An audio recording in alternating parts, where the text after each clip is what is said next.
Welcome back, everybody. So glad you could be with me here today. Walter here in the workshop. Still one winged. You can see how long it's been since we last spoke. I've been working with Refuge Medical on those emergency kits, and I hope some of you have written to them and ordered some first aid kits for your shop, but they are so slam dunked that I really can't do, and I can't do anything right now. So, yeah, this is the new splint. Um, it's a thermally well, it's a thermosetting plastic. No, it's not thermosetting.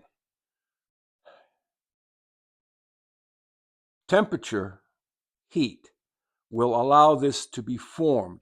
And then once it cools, it retains that shape, not permitting me to bend my fingers or straighten them out. So that's what I've been working with. Um, we're going to have a meeting on Wednesday to see if it's time to take the stitches out, give it a good cleaning, and see if we can't somehow slender this down just a little bit more. It's I know they have to do their job and they know their job. They're professionals. But I've got big hands to start with, and then you add all this, and I barely got the coat on over it. Well, so what happened to me now, in addition to this, is I went and caught the flu somewhere. Was it at one of the occupational therapy offices? Was it at a doctor's office? Was it, I don't know. But I caught the flu. And whatever flu I got, I noticed it coming on immediately with a burning in my esophagus, and then headache and sinus problems. I called my local care provider, and I don't have a doctor anymore. I have a nurse practitioner. I don't know. The doctors don't want to come out to the country. So she prescribed the Tamiflu, which I'm on my last dose today.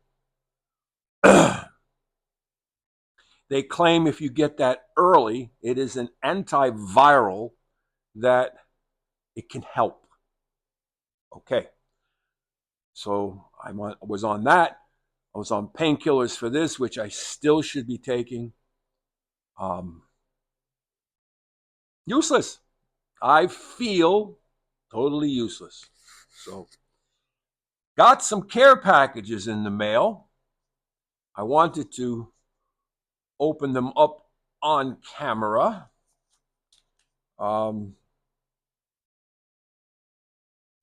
This first one, I'm going to open this one first. You have to forgive me for my coughing. But I'm going to open this first one because it has to do with the ability to open packages.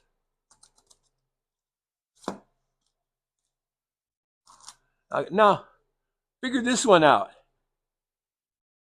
One of the instructions, mind you, one of the instructions for the healing of my hand is not to lift anything more than a coffee cup with this hand.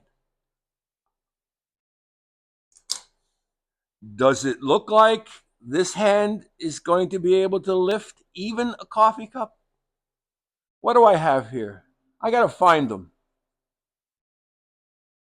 I have some little muscle weights. I think one is 1 pound, the other one's 2 pound. I want it mainly for this arm, but I would like to be able to put it on the arm, not the hand, so that I can try and gain some of my muscle back, because my shoulder is killing me from not using it. All right. But yes, now this package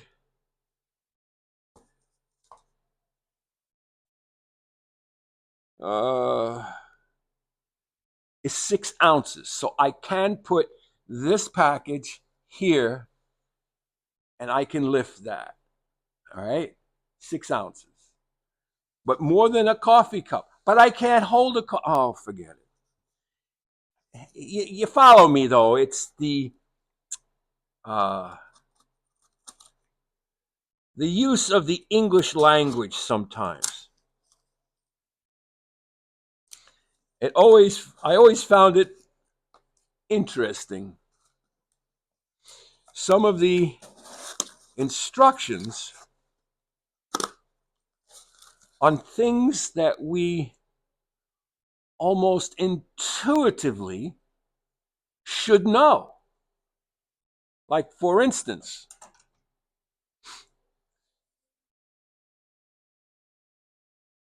remember reading on plastic bags? They may still do it.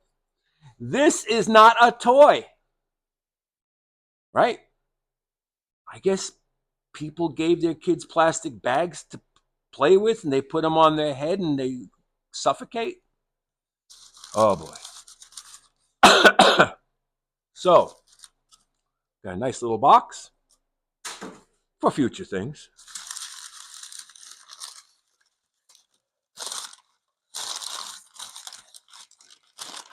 We've got paper, and we have a nice little styrofoam envelope and a little box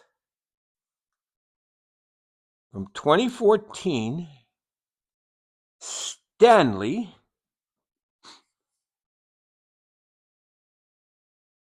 Now, mind you, this is the Stanley 5901 1-11 221. If you have one of these, that is the correct blade, not the blade that I've been using. So,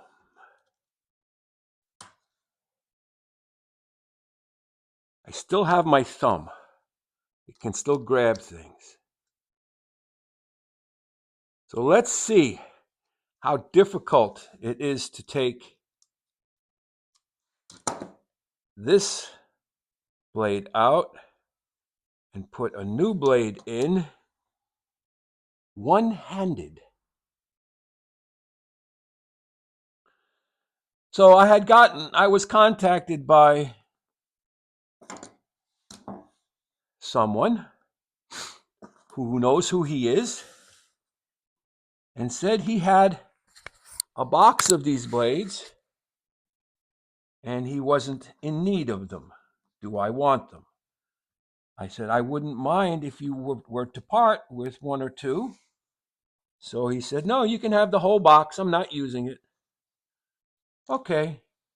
Those of you on a lot of the woodworking groups on Facebook may have seen him make a post about using a different type of blade and making his own marking knives. So let's see if we can sneak one out of here.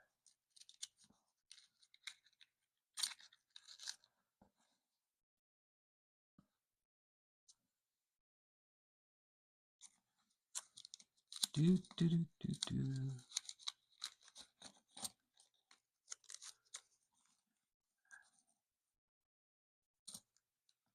There it is.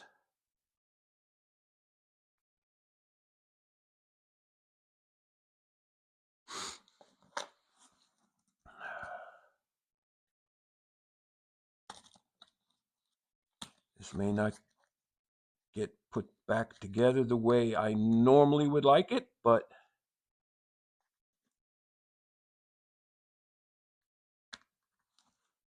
it will get put back together. So you pivot the top off. Some people say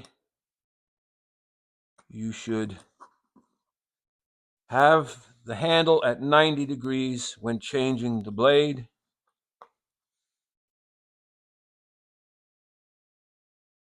Let's get this one, which I hobcobbled to make it work. And you have to, can we get it on camera? There is a tab across the top here. There's also space in there to put extra blades. You have to fit it underneath that and over that.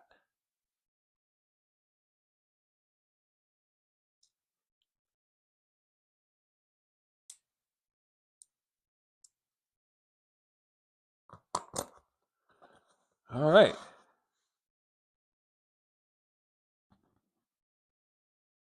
That looks more like normal.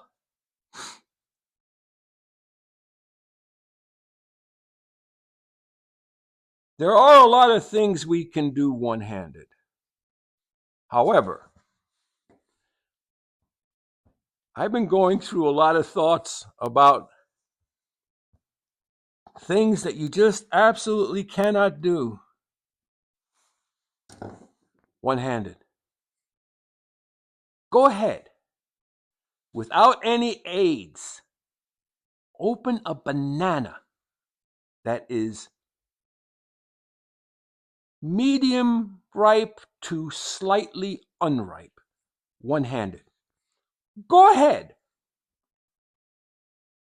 Now, to close this, you have to pull back on this. It's spring-loaded while pushing this forward. And it should close and click shut. Now, it didn't click shut. I'm not going to argue with it. And to open it, you're supposed to do the same thing in reverse. Supposed to pull it out and then pull the blade out. Now, not having a way to open the blade, I may need to employ a plier. A very simple plier.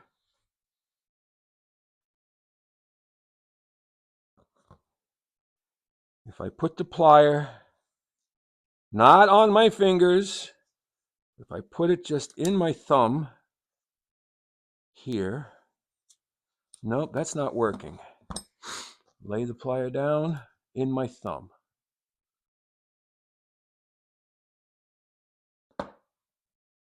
Well, you know what? Being that it didn't lock, it is opening on its own. Let's see if it'll lock open. Ah, it locks open. I'm back in business. Thank you so much for sending these. I'm excited. I'll worry about the other details later. Oh, I'm so excited. Thank you so much. You know who you are. And as for this blade, that will be properly disposed of.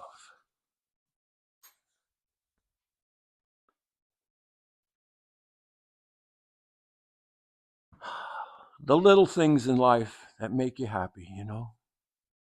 Like getting a new blade and saving the knife that you've been using all these years.